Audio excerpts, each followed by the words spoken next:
you can yeet yourself into oblivion by riding this motorcycle. Look at this, you squeeze the throttle here, you're about to go into warp speed because it's still got 160 horsepower. We got to open this thing up a little bit, don't we? Oh, that's so good. It's absolutely out of control how fast this thing is. And you just get the sense that it wants to kill you, which is very exciting. Guys, I can't even begin to express to you how excited I am by this motorcycle. You guys have probably already seen the reveal of this thing. If you haven't, highly encourage you to do so. This is our giveaway Ducati 1098. Not a 1098, get it right, be a real Ducatista, say it correctly.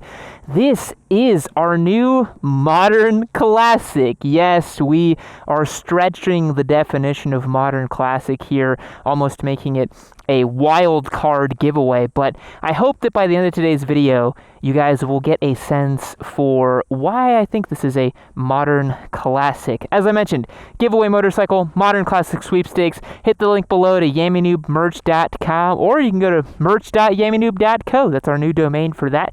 Check out all of our new items, some of our new merch and all that. Get entered to win this bad boy. You are not going to want to miss it. This thing is absolutely delightful. It is so good. Yeah, motorcycles basically peaked in 2008, changed my mind. What do you guys say we get this thing started and hit the road? Not because I'm boiling hot or anything in the Texas sun, but just because I want you guys to hear this wonderful machine and we can talk over the specs, everything it feels, all the good stuff about it. Let's get this rocking and rolling. Coolest thing about this motorcycle really quick. I'm going to show you guys that again. Check this out. You flip the key here, start it up. What does it say? SBK 1098. Delicious. Amazing. Let's start this bad boy up. Oh! Dry clutch whirring away.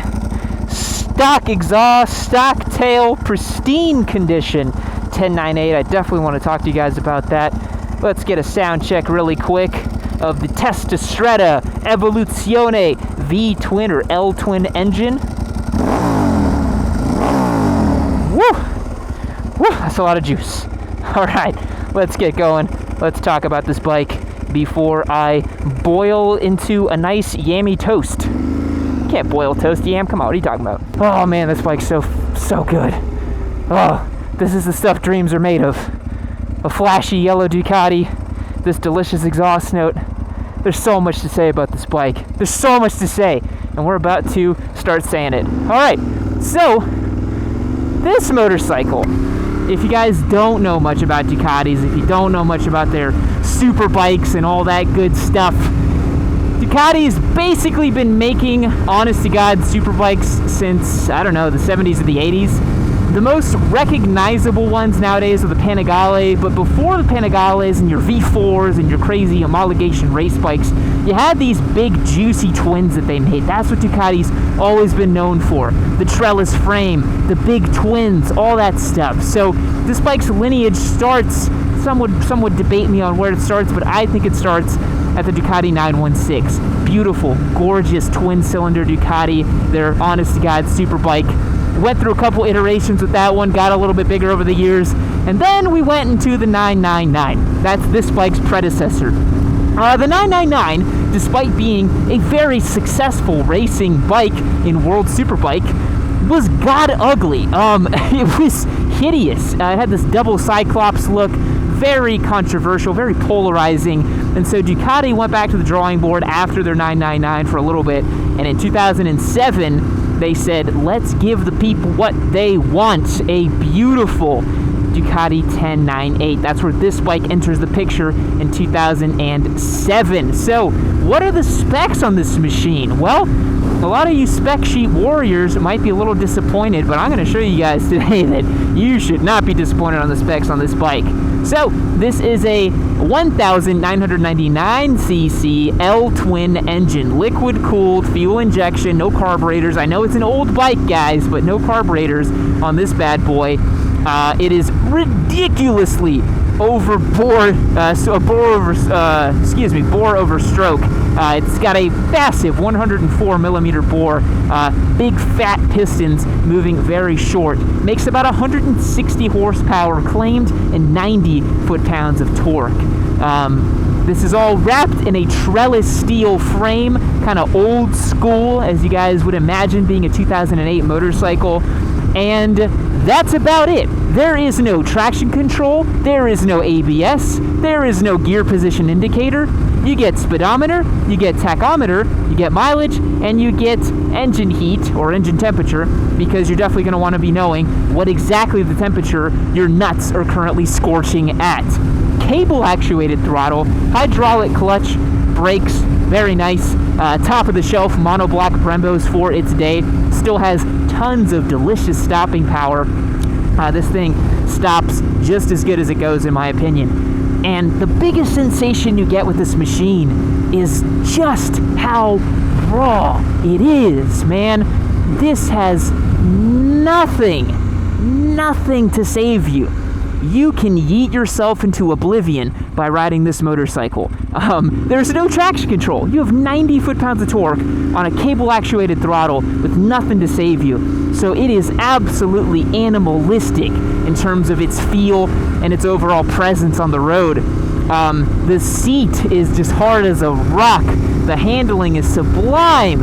It's just, look at this. You squeeze the throttle here, you're about to go into warp speed because it's still got 160 horsepower.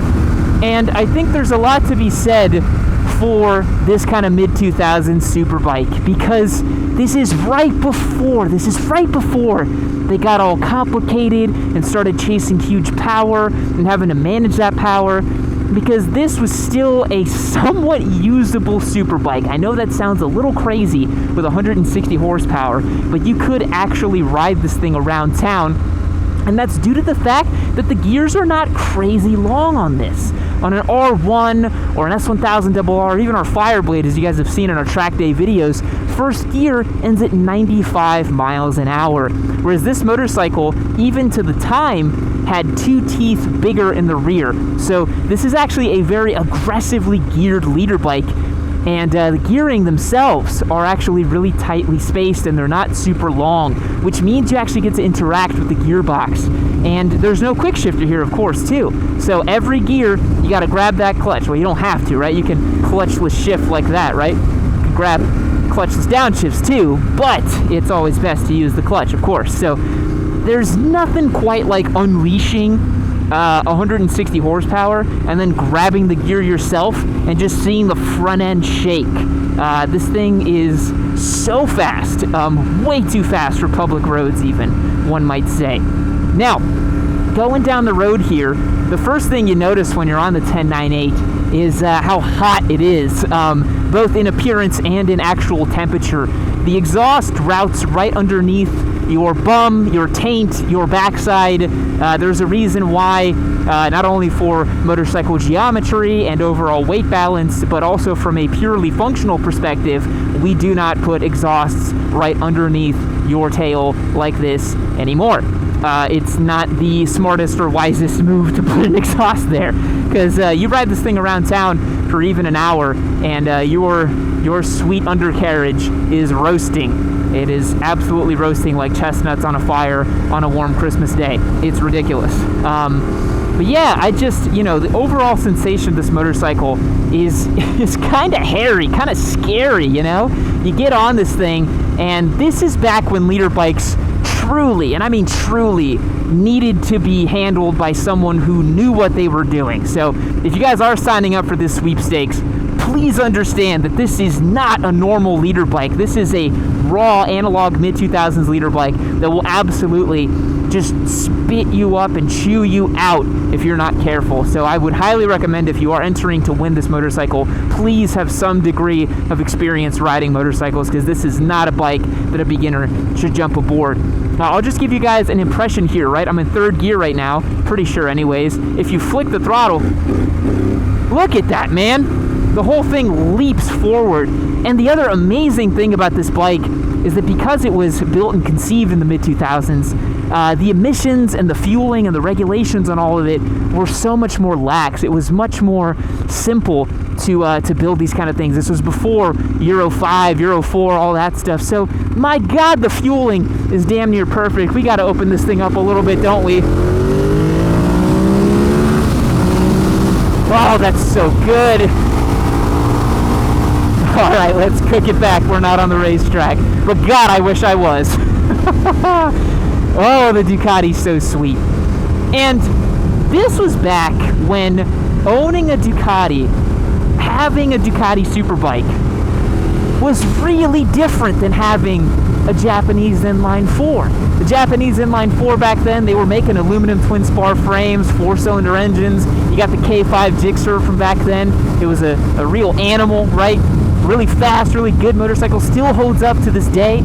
And this bike, with its trellis frame and its huge twin, there wasn't anything like this, really. You had bikes like the RC8R later on. I think that was in the late 2000s. You had bikes like the EBR from Buell as well. You know, those things, they had a sense of being super bikes and these big twins. But, you know, this thing, man, compared to the Japanese bikes of the day,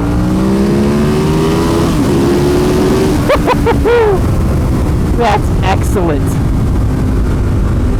Compared to those Japanese bikes, man, this thing was so different, so exotic, and that's the feeling you get when you ride it. You're on a very exotic, bespoke thing, and that's where the kind of espresso, biscotti, Ducati thing comes from, the elitist Ducatista, because they are very different than Japanese motorcycles. And I think that somewhere along the way, we've kind of lost that a little bit. We've kind of entered this world where everybody feels the need to have 200 horsepower. Everybody feels the need. You know, I've had people in our Fireblade video tell me that, oh, how could I be enjoying that bike without the tune to unlock the power? And that's a bike that makes bone stock like 189 at the wheel or something like that, which is, in what world is that slow? The thing feels ballistic, right? And that's the same with this thing, you know, with how raw and analog it is. This feels every bit as fast as a modern leader bike. It's absolutely out of control how fast this thing is. And you just get the sense that it wants to kill you, which is very exciting. If you're into sport bikes, if you're into, you know, having bleeding edge performance and you prioritize the feel over the outright horsepower of a machine, you're absolutely gonna want to ride one of these bad boys. This bike's incredible. So the thing you got to know about this too is this bike came off of Ducati just absolutely dominating a world superbike, dude. Like Ducati in the early 2000s, nobody could touch them in superbike. So again, that Cyclops 999, while it was very ugly, was extremely successful in racing. And this 1098 had big shoes to fill, and as we mostly all know, in 2009, when this bike, I think, made its debut, or 08, I can't remember, a certain Ben Spies from Texas came in and mopped the floor with everybody on a Yamaha R1 with the new cross-plane crank. So I'm not sure of how successful this motorcycle was as a racing platform. If you guys are interested in that, I highly recommend you look at the Wikipedia page and check out the success that it has, because I really don't know. But I don't think any of that really matters when it comes to these kinds of bikes, because this is one of the last analog super bikes that you can buy, in that it is still a rideable street bike and fun to ride. The ergonomics are not super punishing, you know? This isn't a motorcycle that is going to hurt you as you ride it. It's actually kind of comfortable. The reach to the bars is really long. You've got a really amenable and widely shaped cockpit here, a skinny, narrow tank that you can pinch with your knees. And, you know, if it wasn't so goddamn hot, you could probably ride this thing all day. But it is so hot and so aggressive that it's difficult to say that you could ride this all day. Of course, with the big twin, you get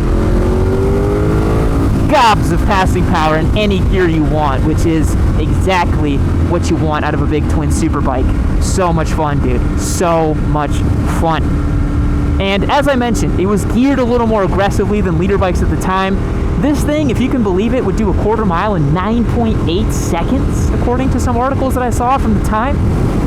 It's just, if you guys think that you actually need 200 horsepower or can even wield 200 horsepower without electronics and without throttle control, all this stuff that bikes have nowadays, you're so ridiculous, dude. I mean, this bike, any average rider would be scared shitless to ride this thing. Absolutely scared shitless. And to imagine an average track day rider trying to beat this thing up and extract meaningful performance out of it is genuinely laughable. I am a pretty avid track day enthusiast. I've done some club racing, got a lot of track day experience under my belt, and I'm a little reticent to take this thing out on track. I think it's going to be a real beefy handful of a bike. But I'm very, very, very interested in getting it on track. Spite and Josh both rode this thing around a couple days ago, and both of them had that same experience. Just like, dude, this thing is raw, this thing's angry, this thing, it requires respect, it requires a delicate throttle hand, really have to think about all the inputs. But the thing that blows my mind is how we kind of figured out everything we needed to figure out with superbikes from the mid-2000s, dude. Like, it's kind of a meme at this point, but Zach and Ari, with the somewhat well-sorted K5 Gixxer, whooped all over a brand new V4S, right? Now, there's lots of reasons for that, right? There's lots of different reasons why they were able to do so, right? That was a really well-sorted K5. I remember looking at all the mods and the quick-turn throttle and the slicks and all that stuff. But, the only thing that's really happened with superbikes in the last 15 years or so is we've added like 20 or 30 more horsepower, and we've just massaged them a buttload with electronics and throttle management so that riders who think that they need 200 horsepower can actually ride the thing and enjoy it, right? Because at the end of the day, the motorcycle manufacturers are trying to get people to enjoy these bikes and to ride them. And if you were to make this bike with 200 horsepower, which I'm sure in proper race trim back in the day, they probably made like 185 at the wheel or something like that, with no TC, dude, you need world superbike levels of talent to wield a bike like that. You can't be an average rider and ride that thing, dude. You just can't. It'll just buck you right off. So that's really all that's happened in the last 15 years. They've added electronics and TFTs and quick shifters and stuff like that. But this feeling, man, this analog, raw superbike feeling, this is what I personally chase for in sport bikes. It's why I love my Daytona. It's the same ethos as this. Cable throttle, no traction, you and the bike, great engine, great frame, have fun, go crazy, right? This is just that same idea taken to 11. They're like, hey, check out this engine. And you're like, yeah, I will absolutely check out that engine. That is very sweet. I mean, the grunt this thing has is unbelievable. It's so much fun to ride because you actually feel engaged with the machine. It feels like you're actually doing stuff with it and actually working it and using it, as opposed to, I don't know, like riding the Fireblade around town. Like, yeah, it's cool because you're on a $30,000 Honda, but man, I'd rather be on this any day of the week. I feel like I'm having so much more fun and getting to work this gearbox and use this bike. And I don't know, man, I like motorcycles like this that are raw and simple and good. Yeah, there's really not much more else to say about it, truthfully. This is just a ridiculously well-sorted superbike, and we are just so excited to make videos with it. And the thing I want to stress, which I probably stressed in our reveal video, is that I want to show you guys all aspects of motorcycling. I want to show you that, old bikes are cool, new bikes are cool, different kinds of riding is cool. So if all you're interested right now is like a 2021 R6, or all you care about is brand new sport bikes, there is so much more to motorcycling than just brand new sport bikes. You absolutely should ride the old ones because they will blow your mind with how good they are.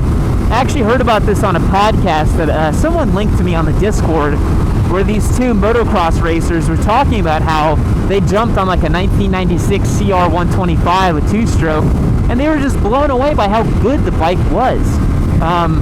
You know, motorcycle manufacturers probably don't want to hear this, but like, bikes are pretty much as good as they're gonna get, you know? Like, if we can keep adding farkles and features, we can keep trying to make them, you know, these little niche segments like KTM does.